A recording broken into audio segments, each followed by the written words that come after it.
ngoDaniel. Incwadi kaDaniel ibhalwe 600 years before the birth of Christ. Kuzothi incwadi kaIsaiah ibhalwe 608 years before the birth of Christ. Buka lezi incwadi esobe siyithinta ukuthi kukhona la izohamba zihlangane khona. Kodwa laba abaprofeti noma lezi ingcebo zikaNkulunkulu zazikhuluma ngezikhathi ezihlukene, zimbulelwa izinto ezihlukile. Ngiyathanda lokhu bangcwele bakaNkulunkulu kuba siqondisise, ngoba uma singayiqondisisi lento yeminyaka sizoba senkingeni yokuthi mase senza lentshumayelo yeinkonzo zethu zesabatha kube nabantu abazokubuza imibuzo lembuzo yabo engenayo ibasis spiritually, kodwa kuyimbuzo abayibuza ngoba beyabantu phaqa. Kodwa manje mawusumbulelwe uNkulunkulu, uNkulunkulu ngibhulela neminyaka ukuthi lezi zinto zazenzeka nini. Lana uDaniel ku chapter 1 wayethunjiwe ena 17 years kwakunyaka ka 605 BC. Uthunjwe ena 17 years. Mayithunjwe ena 17 years okushuthi eda u17 ukuze uthole ku605 ukuthi uDaniel wayezalwe nini. uDaniel wayezalwe ngonyaka ka622. La uno 17 years uzothunjwa inkosi uNebukadnezari. Inkosi uNebukadnezari ihlasele iJerusalem. Uma ithumba kokuqala ifuna laba bantu abancane ababeyisewulusha, ngoba babefunelwa ukuthi bayofundiswa inkoloze ukuze bakwazi abaseBhabhiloni ukubusa phezulu kweJerusalema. Haleluya. Amen. Babe bathumbelani abancane ukuze babafundise inkoloze ukuze ngabo bakwazi ukubusa ini iJerusalem. iBabylon masechaza ngaleso sikhathi was one of the best places in varsities aphambili. uDaniel la ukwenye yamavarsity akhona useyiskola useyiqedile u3 years, ngoba uNebukadnezar wayefuna abantu abawise. Ngithe ngishumayela ngolunye usuku ngathi asobagada laba uhulumeni abathi mabezosinikeza imfundaze bese bethi bafuna senzeni sifunde ulimi lwabo. Nezwe lethu eSouth Africa lathathwa ngoba kwafanele qala sifunde ulimi lwabezizwe ukuze sinqotshwe thina siyabantu abamnyama. Kwathi okwethu okwakwamagugu ethu sakubona sekubuqaba, sakubona sekubackward, sakubona kungesena sidingo. Okunye kwakho sichitha zingekho incwadi zokubackupa ukuthi sichithelane. So la uDaniel bathunjwe nabangani bakhe oShadrach, uMeshach noAbednego bafundiswa kulesema varsities akhona. Inhloso kwakukuthi uma sebebadala ngoba bazobe sebazi usikompilo lokubusa kwabaseBhabhiloni babezohamba bayopreacha leyo gospel eJerusalem. Akayihlasela ngake kanye uNebukadnezar ehlasela iJerusalem, uyihlasele kathathu. Okokuqala wathumba laba, okwesibili waphinda wahlasela, okwesithathu beku 596 BC waphinde wahlasela. La khona abhidliza wayishisa iJerusalema kwaphela nezindonga. Kodwa lento eyenzakalayo yayi very prophet uJeremiah. uJeremiah wayeprofethile ukuthi abantu noma amaJuda ayiphila eJerusalem ayizokwehlelwa ilesimo sokuthi ayizohlala ezweni ongasilona elabo for 70 years. Beyizigqila lapho baze bathi abantwana bakwaIsrael, kukhona le ncwadi engiyithandayo ethi ngasemfuleni yaseBhabhele ethi sahlala khona sakhala lapho sikhumbula ini iSiyoni. Yini iSiyoni? iJerusalem. Amahabhu ethu sasiwaphanyeke emyezaneni. La eBhabhiloni kwakunomfula iEuphrates omkhulu ile mfula yaseBabylon. Le mfula mkhulu inama streams awu2 yayinqamula phakathi kwedolobha. Okusuthi le Babylon esikhuluma ngayo inengcebo yonke. Igolide libuzwa khona. Ukudla abanakho ngokwe-food supply kungabaphilisa iminyaka ewu20 ezayo. Namanzi futhi into abangayiswele ngoba nqamula phakathi edolobheni. Inkosi la uNebukadnezar siyamthola ku verse 1 na ku verse 2. Kunento emehlele kodwa sothatha u5 no6. Kunento emehlele uNebukadnezar. uNebukadnezar ube nephupho. Kodwa manje mayivuka ekseni leli phupho lakhe akasamkhumbuli. Kodwa uyalazi ukuthi leli phupho belibalulekile. Uyazi ukuthi message ebiphethwe leli phupho imessage ebibhekiswe kuyena. Inkinga yakho uNebukadnezar ukuthi akasakhumbuli. Mayivuka ekseni uNebukadnezar uqoqa yonke inhlobo yabantu. Ukuthola lokho ku verse 1 kuya ku verse 4. Uqoqa yonke inhlobo yabantu. Uqoqa ababebhula ngokuthi bahlinze inkomo bakhipha isibindi sayo bese bebuka ipattern yemthambo yegazi bese bekwazi ukupredicta ukuthi kuzokwenzakalani. Uqoqa abanye abaprofeti bangaleso sikhathi baye bafaka amafutha emanzini.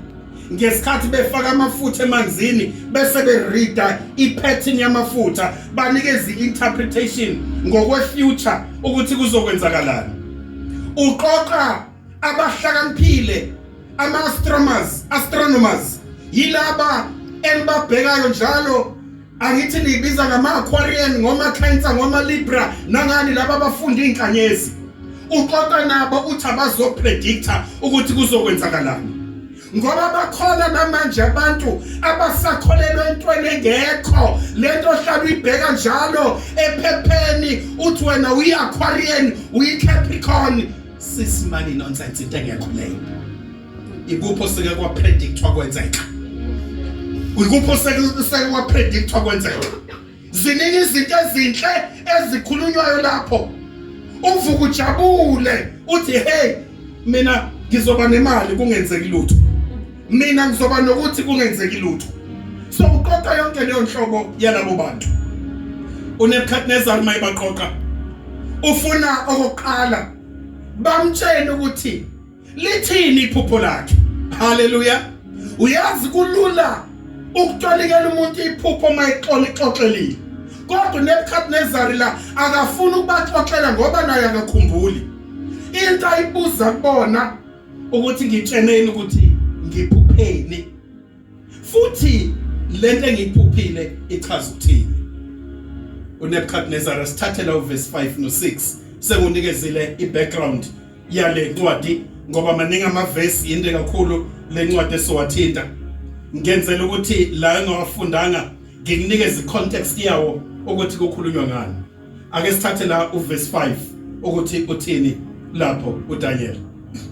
Daniel 2 isihloko iphupho likaNebukadnezar. Verse 5. Inkosi yaphendula yathi kumaKhaledi. Uyazi amaKhaledi kwakuyini? AmaKhaledi kwakwama scholars ilaba abano PhD abafundile, the wise men. Yilaba abawise abahlakaniphile abayiqenqe. Yibona ke laba amaKhaledi asekhuluma nabo. Izwi liphumile kimi lokuthi uma ningazisi iphupho nencazelo yalo niyakuhlahlelwa. Uma ningangazisi iphupho nencazelo yalo nizokwenza njani? Niza kuhlahlelwa. Babi message ekhona la. Uyazi kukhona abantu abenza into hayi ngoba bethanda ngoba besaba. Kukhona abathi bakholwa bona ngoba basaba ukufa. Kanti ikholwa umuntu okholwa uNkulunkulu noma uJesu Kristu noma izimo zinjani.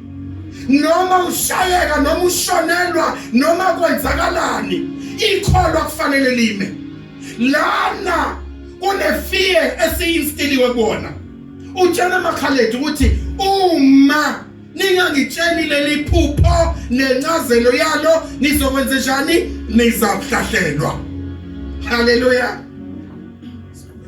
izindlu zenu zibe yiquba kepha uma nibonisa iphupho nencazelo yalo niyakwamukela kimi izipho nemivuzo nodumo olukhulu uma kodwa nilichazile niyothola ireward yizipho nani nemivuzo nodumo olukhulu nemivuzo nodumo olukhulu wena uyibheka ukuthi uyikholwa linjani uyikholwa alijoyine enkonzweni ngoba usaba noma ujoyinele ireward uyazi masikholwa akufanele sikholwe ngoba kukhona into esithi sizoyithola ngoba masingayitholi lokho leyo nto leyo ukukholwa kwethu kuzoba conditional awuthi inkosi noma kungenzeki lutho ngempilo yami kodwa inkosi ngiyakwazi wena ngizohlala nawe noma izimo zinganjani noma ngisaba noma kukhona kuhle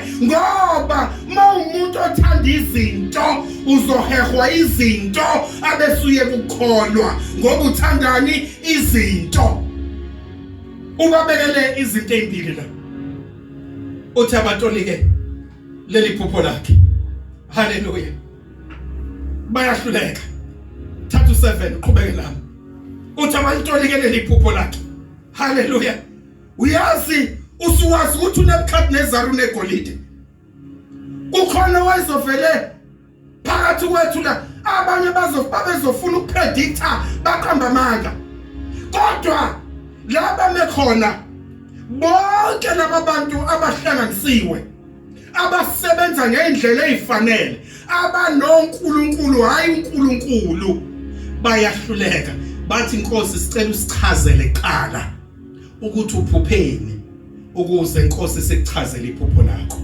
haleluya inkosi sicela wenze njani usichazele kuqala ukuthi inkosi uphupheni mase usichazelile ukuthi wena uphupheni sizobe sesikunikeza incazelo yephupho lakho uNebukadnezar uthi cha tshenani mina ukuthi ngiphupheni haleluya laba bantu ebenibahamba wake waya kumuntu noma uyufika umtshene wena ukuthi ngiphupha ukuthi bese yakutolikela uwathatha apha amandla ngoba amandla kaNkuluNkulu kufanele abone imfihlakalo angatsheno wena ukuthi kwenzakalani ngempilo yakhe bese yaqedelela haleluya kufanele amandla ngoba istrength ne-inspiration yakhe uyidrawa in the blood of Jesus Christ asheshe abone ukuthi kwenzakalani ngawe ngoba laba abamintweni zomhlaba ngeke ngashumayela ngesonto edlule ngathi naze naphela imali hambani niye ematendeni okuprofitwa kuwona uAsha lapho uAsharishe imoto yakho usuke seyishuthile wathumela isithombe kumfundisi haleluya wakushutha nanokuthi ugqoke kanjani ozobe ehlele eceleni kwakho uzobe ekuxoxisa ekubuza igama nesibongo bese ethumela kumfundisi haleluya uyaqala lapho kuthiwa sicela unokhanya ohamba ngo-ND 4333 go deeper haleluya go deeper suku umuntu usho mina ngempela haleluya owenza umsebenzi wokuthi deeper kanti lento kade uyixoxa nomuntu ohleli naye kulayini umxoxela imfihlo zakhe lokhu recruitile wathi hamba lapho uvela useyithumelile indaba phambili haleluya ngoba kukhandwa imali haleluya useyithumelile indaba waze wathumela nokuthi uhlala kumuzi wakho unjani nezingane enjani uzobe sexoxela yonke indaba deeper futhi nazo othathekile yini kuba abantu besifazane haleluya ngoba la ubona khona kugcwala khona bona haleluya ufica ibhayintshi impela bese bayojika bayoshona ngale haleluya ajwayele ukuba namadoda haleluya abakhona wona kodwa wajwayele kugcwala kakhulu abantu besifazane bayothi deeper go deeper man of God haleluya Where is man of God today? Wait about they must go deeper. Usejele. Where is the other man of God? Ubushiri, ubalekile. Hallelujah. Hallelujah. Omunye oyithi go deeper, deeper, deeper, deeper. Uphi namhlanje ubalekile. Hallelujah. Oshedrach noMeshach noAbednego abasibalekelanga isithanda somlilo bangena kusona phakathi. Uma umntwana kaNkulunkulu yini yamxosha wamenza wabaleka wafohla uthango ngoba wayezoma kuNkulunkulu wakhe athi uNkulunkulu wami uzongikhulumela athi uNkulunkulu wami uzongikhipha ingoba yi-fake religion le nihamba niyilandela nifuna imangaliso nifuna izinto ezi-instant nifuna izinto ezizokwenzeka manje ngoba nikholelwa ama-conditions nifuna ama-rewards nifuna ama-favors uzela ngoba kukhona into ofuna ukuyithola uma ungayitholanga uzohamba uNkulunkulu akabafuna abantu abanjalo ufuna abantu abamthandayo abantu abariwardayo abantu abama ezwini lakhe ngokweqiniso bangaguhlukile ukulo noma ngabe izimo kuthiwa sinjani ake nishayele umoya engcolihlo noma ngabe izimo kuthiwa njani noma ngabe kuthiwa ufeyile noma ngabe kuthiwa walikwe haleluya noma kuthiwa ushiwe umkhwenyana noma kuthiwa ushonelwe noma kuthiwa uyagulelwa uNkulunkulu ufuna abantu abamayo kuphi ezwini lakhe bangagodluki haleluya ngoba kwasemhlabeni kuyaphela kodwa kwaZulwini akwasezulwini akuphela sabe abuye aphendula athi abuye amakhaladi aphendula athi Inkosi mayisho iphupho ezincekweni zayo Inkosi mayisho iphupho ezincekweni zayo thina sibonise incazelo thina sibonise incazelo Inkosi ke yaphendula yathi na inkosi iphendula Ngiyazi impela ukuthi niyazenzela isikhathi Ngiyazi impela ukuba niyazenzela isikhathi ngokuba nibona ukuthi izwi liphumile kimi nibona ukuthi izwi liphumile kimi verse 9 lokuthi uma ngazisi iphupho umthetho munye nje ngani uma ningazisi iphupho umthetho munye nje ngani ngokuba nilungisile amazwi ami nawonakeleyo okukhuluma phambi kwami yebo kuze kuguquke isikhathi ngalokho ngitsheleni iphupho ngize ngazi ukuthi ningangibonisa incazelo yami ngitsheleni iphupho bese ningitshena nani nencazelo yayo yazi yanzima itest haleluya yazi yanzima itest ngitsheleni iphupho abese ningitshena nani nencazelo yayo yeah 10 verse 10 amakhaladi aphendula phambi kwenkosi athi akukho umuntu emhlabeni ongabonisa indaba yenkosi akukho umuntu emhlabeni ongabonisani indaba yenkosi uyazi nalabo bantu abamphikayo uKristu kodwa bayalazi iqiniso nawo amakhaladi la aseyalivuma athi akukho umuntu emhlabeni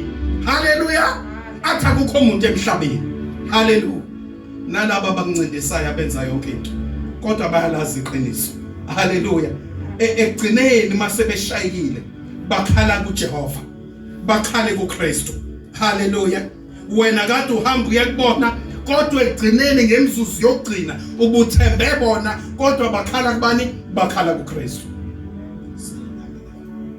ngokuba akukho nkosi nanduna nambusi owake wabuza indaba enjalo nakwesisodwa isanusi nothwebulayo nakhaledi yebo verse 11 futhi kuyinto elukhuni eyifunayo inkosi ngakho omunye Nkosi ufuna into enkulu ethina you are asking us to do the impossible hallelujah you are asking us to do the impossible akahlulwe ilutho kodwa uJesu hallelujah kodwa bona ngoba baphile emhlabeni but you are asking us to do the impossible akekho umuntu ongenza njalo akukho sanusi esingenza njalo akuna khaledi elingenza njalo akuna sutsey akunamuntu you are asking us to do the impossible kodwa ukhona oyedwa hallelujah ukhona ofihlakele onamandla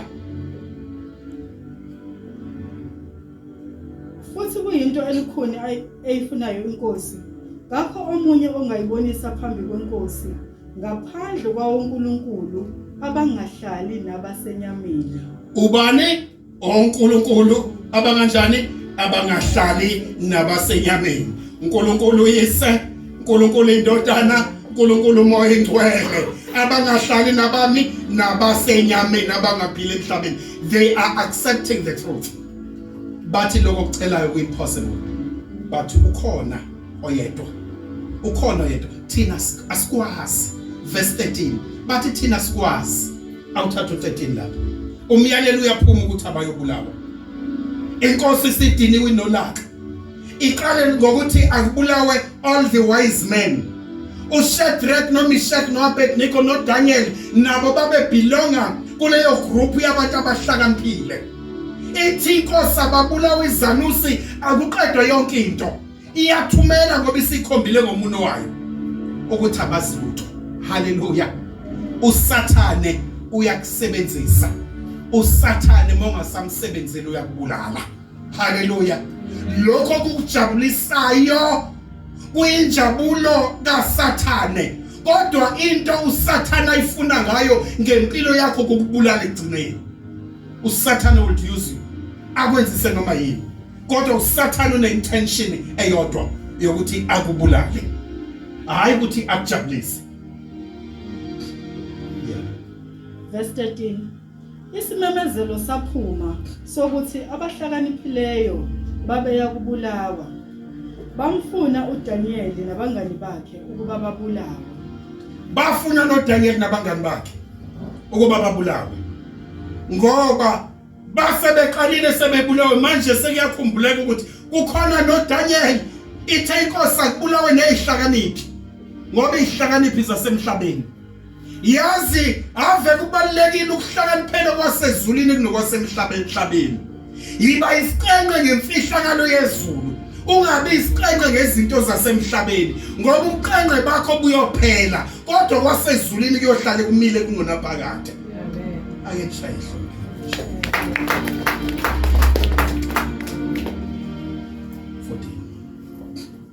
Verse 14.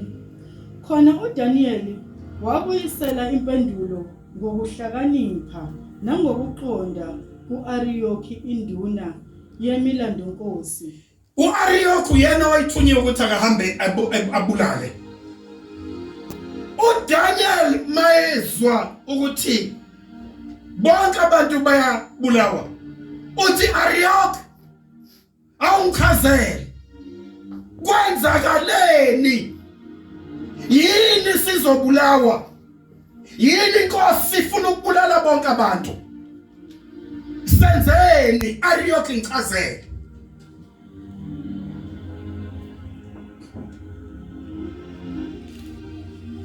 Owayephumile ukubulala abahlakaniphileyo baseBhabheli. Yeah.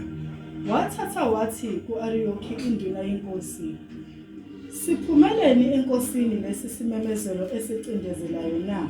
Siphumeleni lesimemezelo esicindezele. Ariyoki awungichazele. Yini inkosi? Bekwenze njani? Awungichazele. Kukhona ku-wrong okwenzakele. Siphumeleni lesimemezelo esibuhlungu kangaka ukuthi akubulawe abantu. uAriyoki wayesemazisa uDaniel indaba. Yebo. Verse 16. uDaniel wayesengena wacela enkosini ukuba imnike isikhathi ukuze abonise inkosi incazelo. Uyazi uDaniel buka imfihlakalo kaDaniel. uDaniel akaphenduli ngaleso sikhathi. Ubuyisela impendulo kuAriyoki. Uthi Ariyoki hambe uyotshela inkosi ukuthi ayinginikeze isikhathi. Yini esafuna isikhathi? Ingoba noDaniel akazi kodwa wayesafuna isikhathi sani sokuguqa ngedola athandaza acele kuNkulunkulu. Hallelujah. Amen. Wayefuna isikhathi sani sokuguqa ngedola athandaze acele kuNkulunkulu. Ungayikhuluma into ongayazi. Hallelujah. Amen. Ungayiphawuli into ongayazi.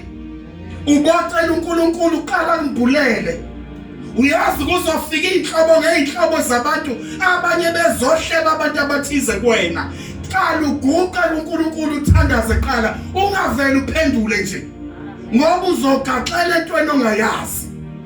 la uDaniel akafuna ukugaxela endabeni angayazi uyazi ukuthi akayiphethe kukhona umphethe uyobikela yena. Haleluya. Bangaki ukhona abantu abahlale bekhuluma abaphunyuza ukulala. Haleluya. Umuntu aphumule ngoba eselele. La yey ukwazi ukukhuluma njalo ungalaleli idimoni lekho. Ungayitshela ukuthi uthandwa abantu wena la ukhona uhlala udominator uyakhuluma idimoni lelo. Usithola nini isikhathi sokulalela? Yiba nenkonzo yokulalela, yiba nenkonzo yokubuza. Hafi mnandi inkonzo yokubuza uqala ngaphambi ukuthi wenze. Kukhona abantu abenzayo benza izinto bengazazi ukuthi benzani. Mase phoseke wena bese khumbula ukuthi uNkulunkulu abese yothandaza. Atshele uNkulunkulu athi ucela ukuphuma kule ndawo akuyona. Uzifake wena wedwa. Uke wakhuleka niqala wakhulekela le relationship oyifake kuyona. Haleluya. Uke wakhuleka yini wakhulekela lo mendo oyifaka kuona. Uke wakhuleka yini wakhulekela lo muntu osumi inboxile wathi umngani wakho wamcela kuNkulunkulu ukuthi akabe umngani weqiniso. Haleluya. Kungenzeka ukuthi lo muntu osumsondeze empilweni yakho uzokufaka enkingeni kodwa leyo nkinga awufakwanga uNkulunkulu uzifake wena ngoba ukaze wacela kuNkulunkulu qala. Haleluya. uDaniel wenze njani? Uyobikela uNkulunkulu qala. Indaba akusiyona yakhe. Haleluya. Kukhona abantu abathatha indaba abayixoxeliwe bayidlulise bayixoxa nabo ngoba bathanda indaba. Mawuzwe indaba ngomuntu khuleka uyikhulekele leso simo uthi uNkulunkulu ngibulele ukuze lo muntu asizakale. Haleluya. Ungazibambeli wena ngesandla. Khona nje abayidlulisayo. Haleluya. Uyaziwa ukuthi mangaxoxela usibanibani vele nisuke ngifuna yande. Haleluya. Uma ngingatshela usibanibani sengiyiposile izokwaziwa wonke umhlaba uzozayifakaza ifake na ku status sakhe. Haleluya. Uyazi inkonzo ye status ayinabo ubukholwa phakathi. Ngoba ubikela abantu basemhlabeni inkinga yakho awubikela uNkulunkulu. Baningi abantu ngibabona beshayeka kodwa babhala njalo kwi-status beqanganisa benza yonke into kodwa bayithola ibhaxu mihla namalanga. Haleluya. Ingoba babikela abantu aba-wrong abasemhlabeni ngoba bafuna ukubahlabekisa, bafuna ukuthi baphatheke kabi. Haleluya. Ngifuna ukumgiva. Haleluya. Azaphatheke kabi uma ungasifundanga i-status sakhe. Omunye abhale ku Facebook azatheke ngoba ufuna ukuyibuthi uyibone lento le. Haleluya. Haleluya. Ake mshaye ihlombe bangcwele bakaNkulunkulu. Haleluya. Bikelani uNkulunkulu indaba zenu. Amen. Nikana amafoneni manje. Haleluya. Nikana amafoneni nama-password. Ngifuna ukubona imfihlo ezikhona kuona. Haleluya. Haleluya. Volunteer yathi nayo ifoni yami. Ngifuna ukufunda okuyi-status. Ngiyazi ukuthi ningiblockile. Haleluya. Ningiblockele ihlazo likhona. Haleluya. Ningiblockela senangiblockana nako Facebook beni. Haleluya. Ngoba niblocka amanyala. Haleluya. Yini niblockile amanyala, niblockani ibandla ngizwe amanyala. Haleluya. Niblocka amanyala. Nikani manje amafoni. Qala lapho mzalwane unqoqele wona. Ngiwafuna wonke la. Banikeze ipeni nephepha. Umuntu abhale i-password yakhe. Haleluya. Ngizocela nabo mamuhleka bangifundele ukuthi kubhalweni. Haleluya. Kasibona ukuthi yini le nibhalile. Ninazinto zokungcola enibikela abantu bomhlaba ngabe nibikela uNkulunkulu. Haleluya. Nezinto zokungcola nibikela abantu bomhlaba engabe nibikela uNkulunkulu. uNkulunkulu akazi lutho. Laba abantu enibabikelayo banhleba, banhleka, banibona ukuphukuphuku. Uyazi uma ulokhu ubhala inkinga zakho ku-status uyini uyisiphukuphuku. Haleluya. Awunamfihlo yonke into uyinekela izwe ingoba uyini uyisiphukuphuku. Haleluya. Awumkhomba segizo kwakho imfihlo zakho moyifaka ku-status usiphukuphuku awumtshela oseduze kwakho haleluya haleluya awumtshela oseduze kwakho ukuthi imfihlo zakho mayigcwala ku-status ngoba uyisiphukuphuku haleluya bikela uNkulunkulu haleluya haleluya angizona ngikhuluma la angizona ngikhuluma haleluya awubheka semva kwakho ngoba uyamsaba oseceleni kwakho umtshene ukuthi imfihlo zakho moyibhala ku-status uyisiphukuphuku uma uphatheke kambi sibona nge-status uma ujabule sibona nge-status ngoba uyisiphukuphuku lokho bikela uNkulunkulu udaba lwakho uNkulunkulu uzokusiza haleluya Daniel uzobikela uNkulunkulu thathela uverse 17-18 verse 17 uDaniel wayeseya endlini yakhe wazisa oHananiya lalela wazisa uHananiya ubani uShadrach leli gama lika Shadrach igama lokuqila uHananiya ubani uShadrach wazisa nobani wesibili noMishayeli uMishayeli uMeshach igama lakhe asuka nale Jerusalem noAzariya uAzariya uAbednego haleluya amagama obugqila labaqanjwa bona njengoba noDaniel lashintshwe lakhe wayengasabizwa ngoDaniel wabizwa ngoBelteshazzar bemqamba igama lobugqila oShadrach Meshach noAbednego akusiwona their real names nawo amagama abo uyobikela abaziyo yini ayobikela labo yingoba bafana naye banjani bayakholwa haleluya amen ubikela banjani abakholwayo ayazi ukuthi uzothi mayiguqile nabo bazoguqa bakhuleke haleluya uyobikela bona abangane bakhe le ndaba abangane bakhe haleluya verse 18 ukuba bacele umusa kuNkulunkulu wasezulwini ngale mfihlakalo lalela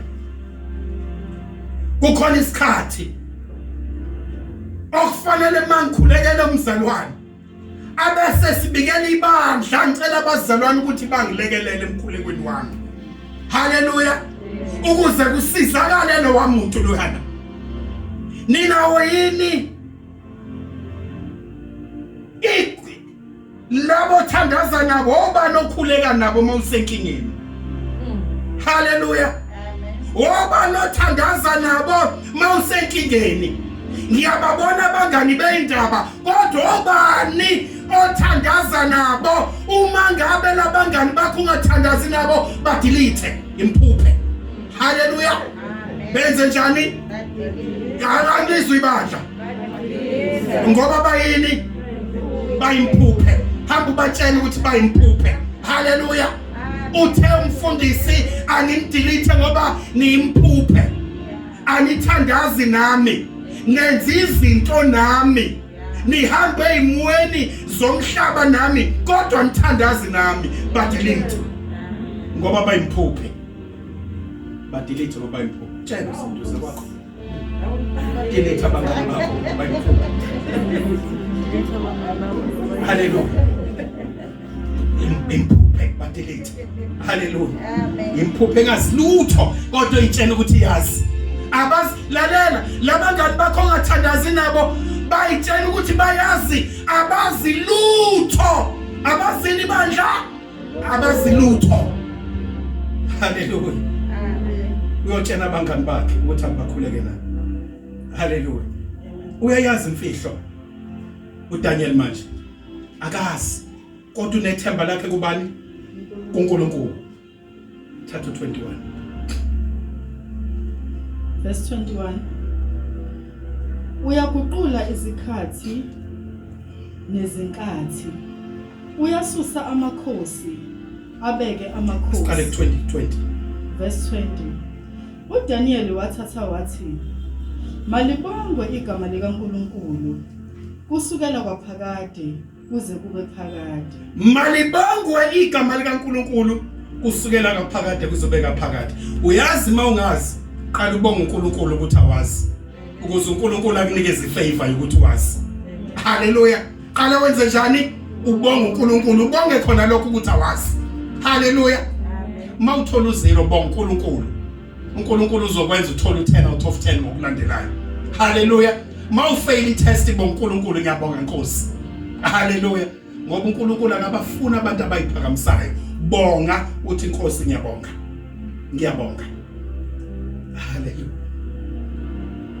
ngokuba ukuhlakanipha namandla kungokwakhe ukuhlakanipha namandla kungokwabani kungokwakhe mawubonga uNkulunkulu noma ukhuleka kuyena utholani wena ukuhlakanipha bese utholani amandla utholani ukuhlakanipha uthole ini amandla uthola izinto ezimbili uthola ukuhlakanipha uthola amandla uyaguqula izikhathi nezikhathi yebo uyasusa amakhosi abeke amakhosi asuswa nguye aphinda abekwe nguye ningakhuluma ngokuvota nitshentha abantu baluza ngoba bavotelwa ngabasuswa uNkulunkulu abanye babo futhi uyobabuyisela futhi mayisethanda haleluya ababusi bonke babusa ngentando kaNkulunkulu mayingasathandi uyabasusa haleluya abeka abanye unika abahlakaniphileyo ukuhlakanipha unika ini abahlakaniphileyo ukuhlakanipha ungahamba uyishaya isifuba uthi wena uyisiqhenqe wena uhlakaniphile lokho ukuhlakanipha uzokuphuca uNkulunkulu ukunika uNkulunkulu phasile wathola kahle wathola khumlade ngiyabonga Nkosi haleluya bonga kubani kuNkulunkulu baningi abantu abanye babeyiqhenqa abanye baphambanelwa amakhanda haleluya kunensizwa ngisafunda ecollege ngifundela ukuthisha yayime njenge medicine science yaqeda ya graduate ngama early 90s yayingaphambi kwami kwangiphatha kabuhlungu mangithola ukuthi ayikazi isebenze ngangihlangana naye emakethe iwuhlanya kodwa yayisiqhenqe ithola ama awards kodwa yayisinjani iwuhlanya ihamba ixoshe emqonyeni uyazi uma umbingelela umuntu angakuboni amathula kubuke haleluya ngoba ukuhlakanipha kungabani bungokukaNkulunkulu akusibono bakho kubonge nokuhlakanipha 28 verse 28 kepha kukhona uNkulunkulu ezulwini owambula izimfihlakalo wazisile inkosi uNebukadnezari nakho ke uDaniel usembuleni wemfihlo umbulele ubani uNkulunkulu useyakubani manje uya kuNebukadnezari uyokwenzani kuNebukadnezari uyomtshena iphupho lakhe nencazelo yalo okuya kuba khona ngezinsuku ezizayo wazisile inkosi okuyoba khona ngezinsuku ezizayo iphupho lakho nemibono yekhanda lakho embedeni wakho nakho nali iphupho lakho lime kanje nali iphupho na into oyiphuphile haleluya uyabona ukuthi akadoubt nali iphupho lakho verse 29 wena ke Nkosi imicabango yakho yokuya kuba khona emva kwalokho yafika kuwe usembedeni wakho wena okoqala nje ngizokutshena kona leli phupha alikufikelanga uhleli kusofa noma uhlele ebhenjini noma esitulweni wawusembedeni wakho number 1 uyasho uNkulunkulu mayikhuluma uba precise amen nangesikhathi ukuthi kwenzeke nini ubefuna ukuthi iphupho lithini kodwa uNkulunkulu uzomkhombisa ukuthi kwakukuphi umbuzo bungasho ukuthi kwakukuphi ukuthi ngiphupheni futhi lichaza ukuthini owambula izimfihlakalo ukwazisile okuya kuba khona wena lokho kuphuphile ukukhonjiswe owambula izimfihlakalo bekungasiwena kodwa lo mbono bekumbono obuthunyeliwe kuwena khumbula ukuthi ngitheni uNebukadnezari into ayikhumbula ukuthi iphupho libalekile kodwa wayeselikhohlile verse 13 mina ke Akungokuhlakanipha enginakho kunabanye abakhona ukuthi le mfihlakalo yambuliwe kimi. Yebo. Kepha kungukuba inkosi yaziswe incazelo nokuba wazi imicabango yenhliziyo yakho. Yebo. Verse 31. Wena Nkosi wabona bheka isithombe esikhulu. Nkosi wabona isithombe esikhulu. Lesi sithombe esasisikhulu nesikucwebezela kwaso kwakukuhle sema phambi kwakho nesimo saso sasesabeka. Lesi sithombe sasisikhulu sasicwebezela sema phambi kwakho uma usibuka kwakuyisithombe sabekayo washawa uvalo. Verse 32. Lesi sithombe ikhanda laso liyigolide elihle. Ikhanda lalesithombe yigolide. Sesongena ke la. Ikhanda igolide. Isifuba saso nezingalo zaso kuyisiliva. Isifuba nezingalo yini? Isiliva. Isisu saso Makuma Olympic uthola iphi umkhomelo wegold. Mangothola ngegold uthola wani? Silver. Hallelujah. Uyezwa with descending order yakhona. Ikhanda lini ligolide. Isifuba nezandla sini ziyisiliva. Ake sizisisu namathanga. isisu saso namathanga aso kuyithusi. Kuyithusi bronze. Hallelujah. Amamedalo ahambi kanjani? Bronze. Isisu namathanga kuyithusi bronze lawo. Imilenze yaso iyinsimbi. Imilenze iyinsimbi steel. Izinyawo zaso ingxenye yensimbi, ingxenye yibumba. Izinyawo zaso ingxenye yensimbi, ingxenye yobumba. Wawusubona ukuthi kwaqheshulwa itshe kungengazandla lashaya isithombe ezinyaweni. Kwaqheshulwa itshe lelitshe lashaya ini lesithombe enyaweni. Enyaweni kunani? Kune steel bese kuba nani? Nobumba. Uma ushaya ubumba nensimbi kuyahlangana yini? Nani bandla? Hallelujah. Yeah. Asilalele lana. Interpretation ngizoyinikeza ngeke ngisayifune incwadi. Kodwa khona la kuDaniel. Yokuthi leli phupho lishuthini.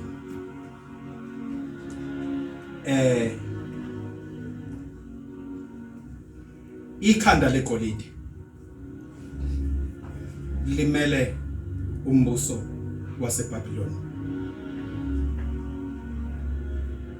Izandla sesiliva nesifuba sesiliva kumele umbuso wasePersia.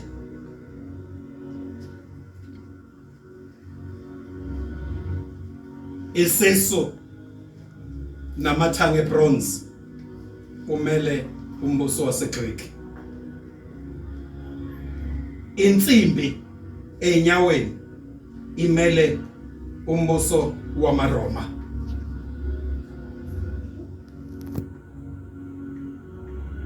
Leli phupho lalithi umbuso waseBhabhele wawuzohamba uphelelwe isikhathi kube khona omunye umbuso owawuzothatha emva kwawo. Uyamtshela uDaniel lokho ukuthi njengoba ubona ikhanda legolide wena nombuso wakho, kodwa lo mbuso uzophela. Umbuso waseBhabhiloni ubuse kusukela kunyaka ka605 uya kunyaka ka539 BC. 539 BC. Lokho kwakubona uDaniel sekwenzekile. Ubani unyaka 605 uya ku5 bani 39 BC. 5 u820 ubambe kanjalo ngesithupha ungawuvali. Buyela kuDaniel chapter 5.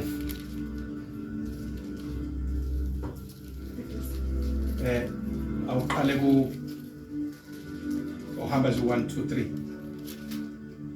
Daniel 5 idili lika Belishasari idili lika Belteshazzar verse 1 uBelishashari inkosi wenzela izinduna zakhe lona uyi grandson kabani ka Nebuchadnezzar uNebuchadnezzar rule for 44 years hallelujah ngonyaka ka 539 kwase kubusa uBelteshazzar izinduna zakhe eziyizinkulungwane idili yeah waphuza iwayini phambi kwaleyo nkulungwane yeah verse 2 uBelishasari esalinambitha iwayini wayaleza ukuba kulethwe izitsha zegolide nezesiliva yeah uNebukadnezari uyise ayezikhiphile ethempelini laseJerusalema yeah ukuba inkosi nezikhulu zayo nawomkayo nezancinza zayo baphuze ngazo yeah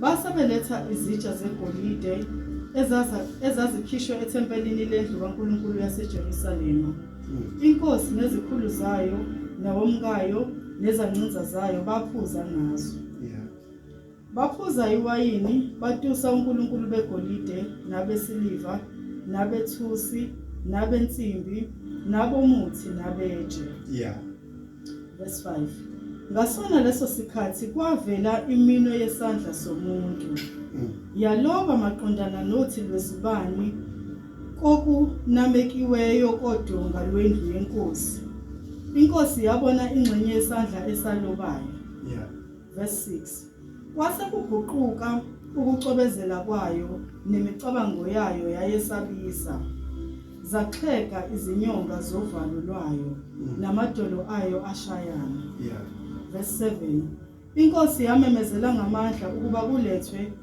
abathwebulayo namakhaledi nabahlola imihlola yeah yayisikhuluma inkosi yathi kwabahlakaniphileyo baseBhabhele ongafunda lo mbhalo angitshele incazelo yawo uyakwembathiswa okubuwende abe nomgexo wegolide entanyeni yakhe abuse engowesithathu embusweni yeah verse 8 basa bengena bonke abahlakaniphileyo benkosi kepha behluleka ukufunda umbhalo nokwazisa inkosi incazelo yeah verse 9 khona inkosi uBelishasari yesaba kakhulu nokucobezela kwayo kwaguquka kuyo nezinduna zayo zamangala nakho la kusephathini haleluya kule phathi inkosi uBelteshazzar iyajabula ungathini wena uthi ujabula uvela ubona isandla sibhale la kodwa ubona ukuthi ubani obhalayo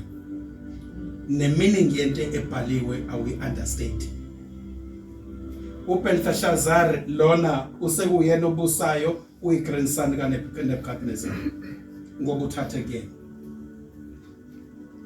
ngaleso sikhathi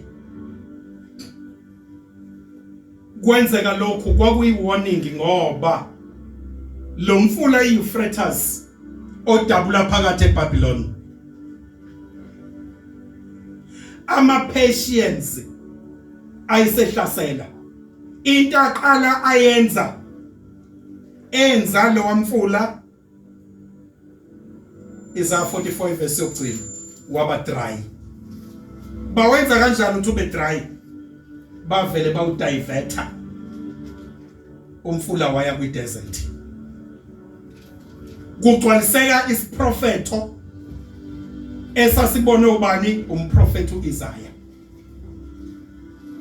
ukuthi imfula yaseBhabheli yayizokoma ingabi namanzi namagede abese yavuleka ngesikhathi bedakiwe benza yonke leyo nto ayangena ama-Persians kwakuwumbuso omncane ongemkhulu lo mbuso ngaphezulu kombuso waseBhabhiloni uyazi mawudakwe umbuso izinto ziyonakala kukhona abantu abadakwa ingcebo yomhlaba kanti uNkulunkulu udiniwe ngabo abenzi kahle kunabantu abadakwa injabulo kanti uNkulunkulu akajabule ngesikhathi udansa ushaya ivosho yazi ukuthi ured carpet uyadonswa uzoshayela phansi ngesiphundu futhi uzowa kabuhlungu abese uyakhala ungazi ukuthi uwe kanjani into edala lokho ingoba ukhohlwe umuntu okunikeza udumo wajabulela wena okomhlaba noma usuboniswa ngoba uma wenza into ebhedayo uNkulunkulu uyafika khulume nonembeza wakho athi lokho kwenzayo ukuronke uNkulunkulu uyakhuluma nombuso waseBhabheli ubona isandla ubona nembhalo ebhaliwe kodwa okubhaliwe akakunderstand uyazi isimo washayela kusona uNkulunkulu wazama ukukhuluma nawe kodwa wena wangena ngenhlamba yakho ekhombisa ukuthi iphuma kuleyo ndawo ngoba le ndawo ohleli kuyona inobungozi wena wahlala ngenhlamba namhlanje ukhala ngobani ukhala ngoNkulunkulu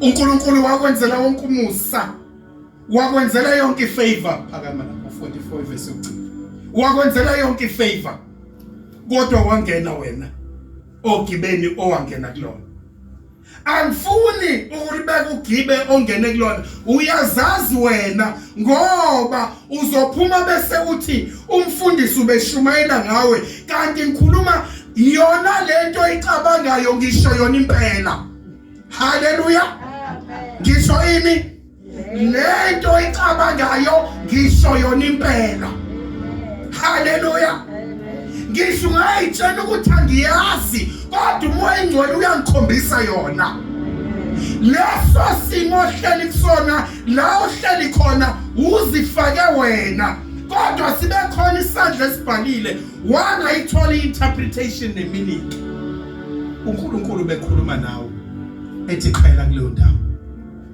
wakhetha ukuhlala wena khona indaba yakho idoko eligayelo wena ngoba ungene ngokuthanda wena unyaka ka539 la Isaiah 44 isihloko intokozo ngokuhlengwa kukaIsrayeli yebo intokozo ngokuhlengwa kaIsrayeli uIsrael after 70 years wayezophuma kwi-captivity intokozo ngokuhlengwa kaIsrael uIsaiah wayipredictile lento oDaniel bengakathunjwa ukuthi babezothunjwa kodwa futhi babezohlengwa ngonyaka ka539 yila abahlengwa khona ngalesi sikhathi uDaniel wayekade eyiteenager kodwa manje usena 86 years le nkosi kade sifunda ngayo kuchapter 6 yayina 36 years ngoba yayithathe kumkhulu wayo sekuyona ebusayo verse 28 oshoyo ngoKoresi ukuthi ungumalusi wami uyakufeza konke okwentando yami athi ngeJerusalema liyakwakhiwa nakulo ithempeli isisekelo salo siyakubeka liyakwakhiwa iJerusalema iJerusalema ebelalibhidliziwe leli Jerusalema lizophinde lakheke kabusha nawe kukhona ukubhidlikile empilweni yakho kodwa imessage yanamhlanje ithi akahlwa lutho uJesu uzokukhanda kubuyisele haleluya kungenzeka ukuthi kunento ekuphethe kodwa uNkulunkulu namhlanje uzokubuyisela ngoba konke yena uyakwazi uyena owazi imfihlakalo okubalekile ukuthi ume okholweni lakhe uqinise umkhuleko uhlale kuKristu uma uhlala kuKristu konke kuzobuyiselwa haleluya uma uhlala kuKristu konke kunjani kuzobuyiselwa lo mbuso ubuse ngonyaka ka539 kwazoba unyaka ka338 uDaniel 8 verse 20 nake sekhuluma lapho umbuso osuthathile wakuphi owasePersia uKristu akakazali ngikhuluma ngoBC la before Christ nayi prediction isiyenziwa ukuthi nawo lo mbuso wasePersia lo mbuso wasePersia uyini wona ngoba sithe owasePersia wini isifuba siyini siliva uyisiliva izandla ziyisiliva owaseBhabhiloni ubuyini ubuyigolide sesiya kwembusweni wesithathu ozoba yini isisu namathanga unjani umbala ubronze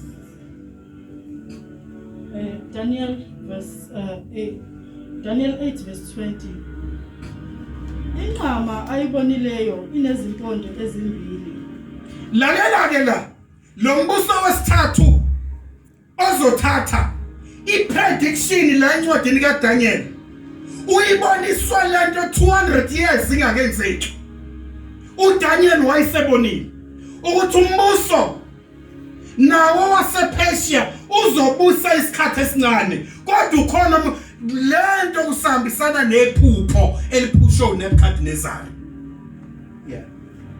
zingamakhosi aseMedia nasePersia Persia Media nasePersia yini ziyamakhosi aseMedia funda kahle qala kahle inqama ayibonileyo inezimpondo ezimbili inqama ayibonileyo inezimpondo enjani ezimbili zingamakhosi lezi impondo zimele amakhosi akuphi aseMedia aMedia nakuphi nasePersia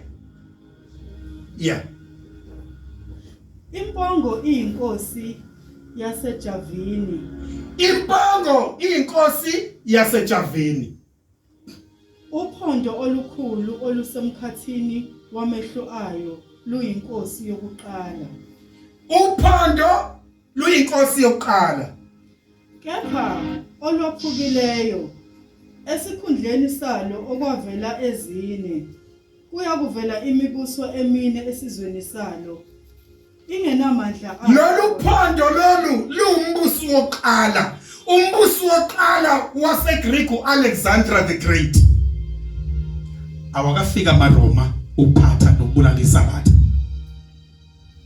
sithe sisuke ku605 saya kubani 539 saya kubani ku338 from 338 sekuvela umbuso wesithathu umbuso wamaGreek nawo obuse kwaze kwaba unyaka ka168 BC uKristu akakazalwa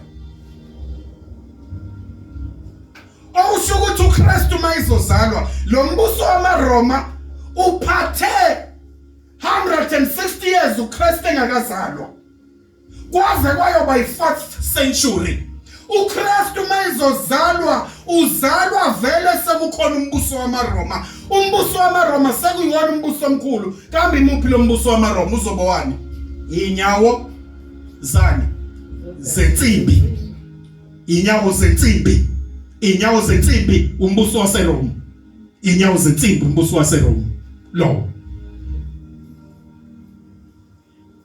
omunye uzobuza ukuthi lencazelo yaleli phupho ibaluleke ngani ibaluleke ngoba thina siyasabatha sizama ukutracka ukuthi njengoba uSathane waxoshwe ezulwini yiphi lento imhlola afika igile emhlabeni uma ixoshwe ezulwini uSathane engakafika uKristu ubeke uNkulunkulu welanga eBhabhiloni obizwa ukuthi uBelmaduk haleluya eBhabhiloni ubeke bani uNkulunkulu welanga obizwa ukuthi ubani uBelmaduk okushuthi bonke abantu babekhonza lo nkulunkulu welanga they were worshiping the creation not the creator they worship uBelmaduk wawa lo mbuso kaBelmaduk kwazophatha umbuso wani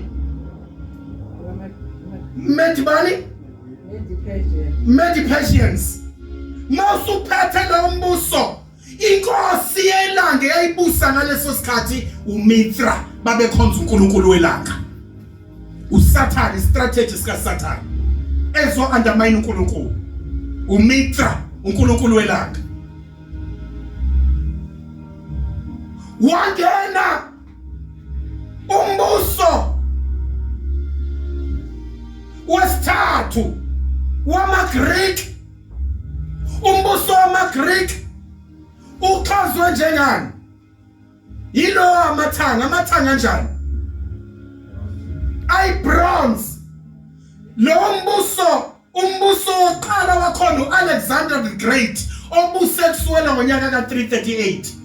Inkosi yokuqala. Kodwa uNkulunkulu welanga khona kwaku-Apollo. Hallelujah.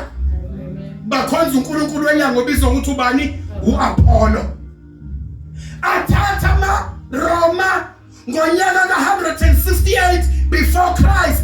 uNkulunkulu welanga bamdumisayo ubani? uSaul. Hallelujah. uKristu kushuthi mayizalwa uzalwa vele uSathane kade ifakile inkolose. Hallelujah. Kade ifakile ini? Inkolose ukuzadukisa abantu. Yingakho uma uKristu ezalwa, uKristu uzalwa kunabantu abakhonza ngesonto ngoba badumisa uSaul. Lo mbuso waseRoma wawubambe yonke iEurope, iAsia, kuzoba neNorthern Africa. Yazi imvelaphi yethu siqhamuke Northern Africa. La ubona khona igama uGibhithe kukhuluma ngeAfrica eBhayibhelini. Umbuso wamaRoma ubusa kuyo yonke leyo ndawo. uKristu uzozalwa under those conditions. uKristu uzoliswa ngoba kunamakholwa ayikhonza ngesabatha kodwa babe khona laba abakhonza uNkulunkulu belanga. uNkulunkulu welanga wase-Egypt la eAfrika kwaku-Ahrah. uNkulunkulu welanga wayidunyiswa la eAfrika. uNkulunkulu ababekwe uSathane bonke laba ukuze badukise abantu bangalazi iqiniso.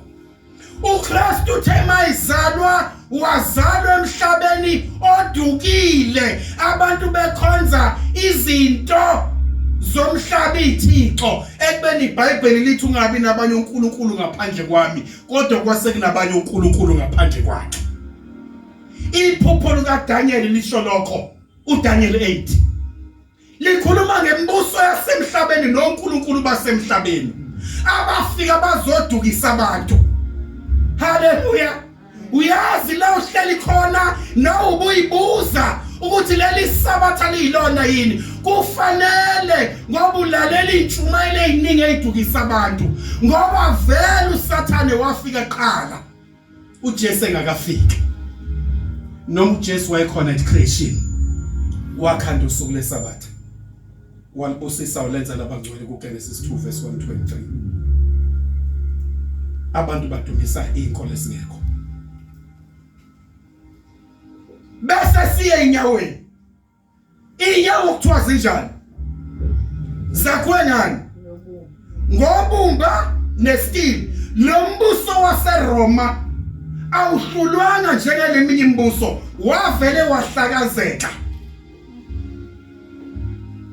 Kwaphuma ama-Saxons ayokhanda i-England. Kwaphuma ama-Alumni ayokhanda iGermany. Kwasegcina sekune-European Union. Is the clue holding mawubuka lento eyenzeka emhlabeni. Kwenzakaleni ubethini uDonald Trump?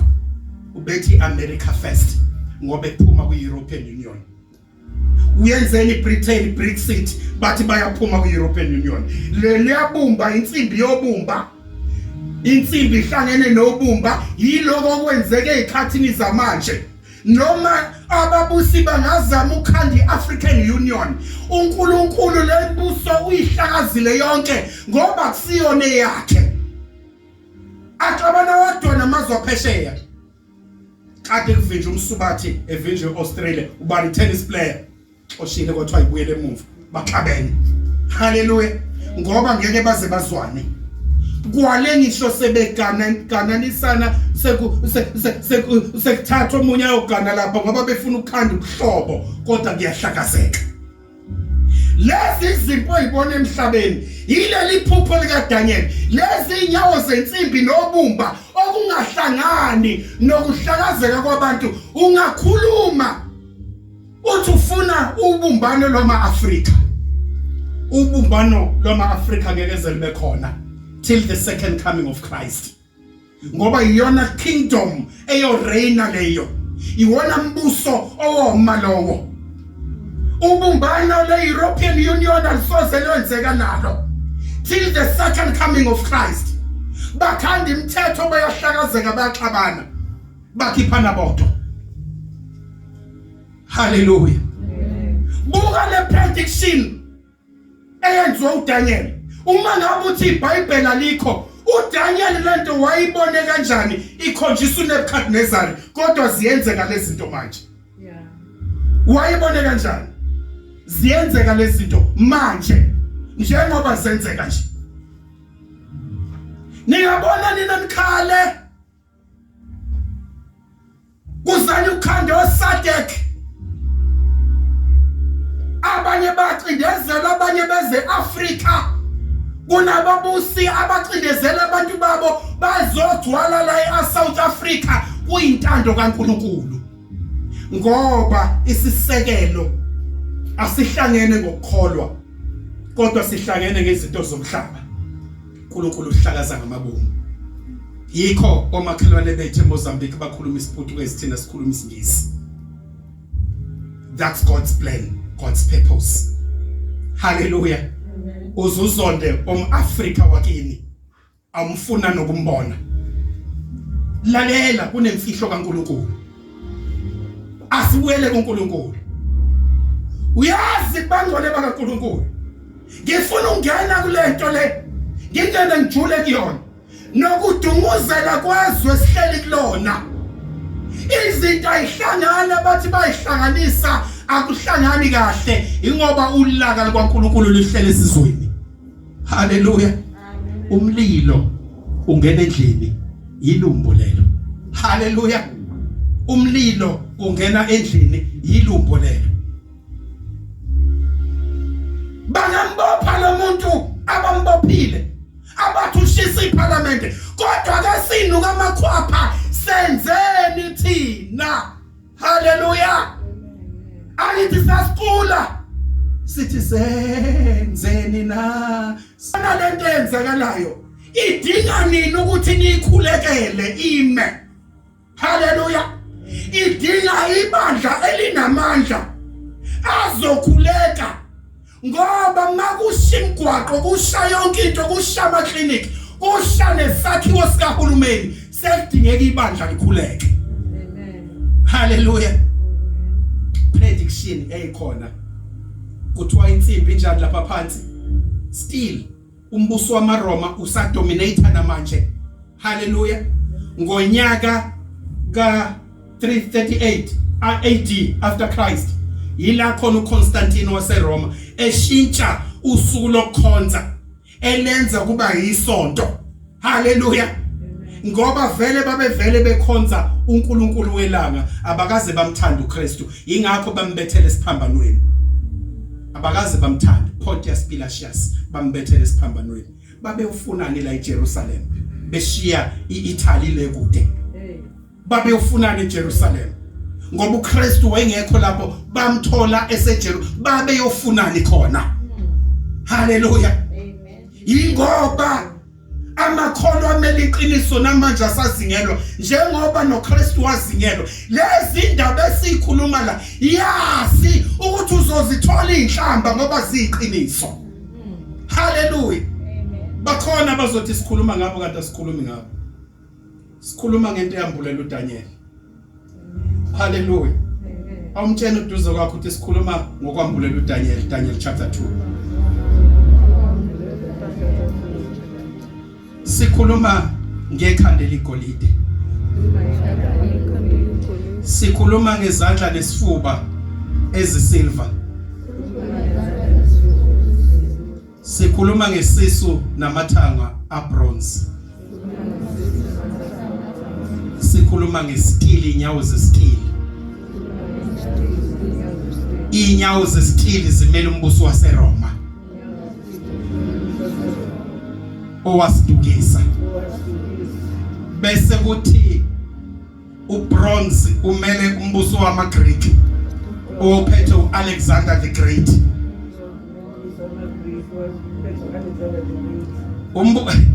ubronze umele ini umbuso wamaGreek ophethe uAlexander the Great, umbuso wakhona uqala. Kuzothi izandla nesifuba zimele umbuso waseMid Persia. Hallelujah. Kuzothi igolide limele umbuso waseBabylon. Yonke lembuso uDaniel utshena uNebukadnezar wapredict okuzokwenzeka. Wathi kuyokhona wabone netshe lijikijela lo wambono yavele yonke leyanto yaphela. Itshe lishaye kuphi einyaweni. Kwadilika yonke lento yaphela. Kusho ukuthi okwasemhlabeni bangcwele bakaNkulunkulu kuyaphela. Kodwa kwasezulwini kunjani? Aphela. Ngoba akahlulwa yilutho kubani? uJesu. Verse 44. Ngoba uJesu akahlulwa yilutho. Daniel. Yokugcina chapter incwadi yokugcina lapho Daniel 2 verse yokugcina. Akahlulwa yilutho uJesu. Okwasemhlabeni kuyaphela. Kodwa okwasezulwini akupheli. Kuyobusa kuze kube ngenaphakade. Daniel 2 verse 44. Ezinsukwini zalawo makhosi uNkulunkulu wasezulwini uyakumisa umbuso ongasoze wachithwa. uNkulunkulu uzomisa ini? Yonke lembuso iyachitheka, kodwa uNkulunkulu uyomisa umbuso ongasoze wachithwa. Hallelujah. Nobukhosi bawo bungayi kushiyelwa kwabanye abantu. Nobukhosi bawo obungayoshiyelwa abanye abantu. Ubukhosi balombuso. Obani abafuna ukuba kulombuso abakaphakamisa izandla. Hallelujah. Abaphakamisa izandla babo. Ilalela, mina ngangekhombe ngisafundisa ingane iphakamisa ithi. Hallelujah. Ngangifuna ukusibona isandla. Ngangifuna ukusibona. Awuphinde lo mbuso lo osihlalele. Ezinsukwini zalawo makhosi uNkulunkulu wasezulwini uyakumisa umbuso ongasoze wachithwa.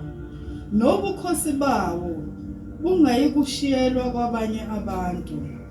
Kepha uyakuchoboza uqede yonke lemibuso wona uqobo ume phakade. Niyabona nje sesifike insukwini zokugcina. Yimuphi umbuso njengamanje omayo? Iya eAmerica baneyinkinga zabo bayakhala nabo. Hallelujah. Nala eSouth Africa siyakhala nathi. Iya eZimbabwe bayakhala nabo. Iya eMozambique bayakhala nabo. Iya eNigeria bayakhala. Iya eFrance bayakhala. Ngoba lemibuso yonke izochithwa, kodwa ukhona umbuso zayo. Amen. Angeke ushiyele umuntu uyoba nenkosi eyodwa okuJesu Kristu. Hallelujah. Kambe isiqubulo sethu besithini? Akahlulwa yilutho uJesu.